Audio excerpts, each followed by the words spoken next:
I have some follow-up on the rear seat. I've been working on it for the past couple of days. So just to review the problem, the bottom of the seat, I'm specifically hiding the top here, bear with me. This is the original TT seat bottom. So it has some bolstering. It consists in the center of a single large panel and then a tucked seam and then a smaller rearward panel. That's basically, and all the seams are simple seams. There's no fancy stitching. So that's basically what I tried to duplicate. And here we are. So what the original goal was to fill in, you see the gap on the side of the original TT seat. The goal was to fill that in. So that's been done.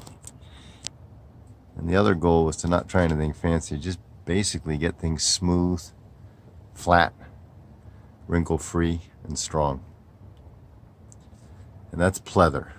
I don't know if this is real leather, genuine leather, made with leather, but that's pleather, and I think the match is pretty good. And the inside of the trunk,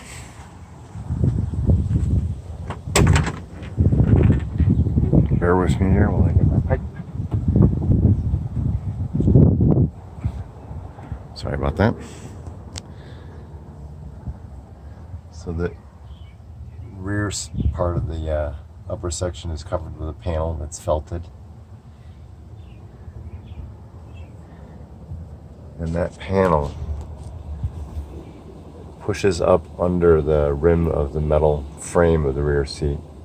So the pleather comes up and around and goes under and completely behind, tucks completely under. So it's it's glued, but it's also held very firmly by the panel itself that squeezes it. So I was able to get a lot of tension on the pleather. I think it should hold reliably and keep it from getting wrinkles over time. I'm working on the bottom section. I'm going to go down in the basement shop and we will resume there. Okay, so here we are in my basement shop. This is what I've achieved so far with the blower cushion cover. And it looks like a lot of pieces because it is a lot of pieces. And that's what it takes to make even a simple cover that has minimal visual elements to it. And the way that's done is each section of the foam that's not flat is basically a geometric shape. Basically measured out and made on a paper template, and then the paper template is drawn on the pleather, and then the pleather is sewed and the seams trimmed and verified, etc., etc.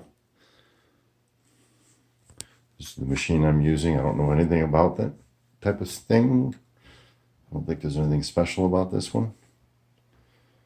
I did read the instructions prior to using it, which I normally try not to do, being a normal male. And in spite of reading the instructions, I wasn't able to get it to work. So I had to up the ante and bring it in and have someone take a look at it and show me how to use it. So normally I don't recommend getting help. I consider it a sign of weakness, but sometimes you just got to do what you got to do. So anyways, that's what I used. I got this hog clip pliers. So basically put these little clips. Oh, I guess it's lunchtime. I gotta go. Okay. So you put the clips in there, and then when you squeeze it, it turns the open clip into a loop, and that's what anchors the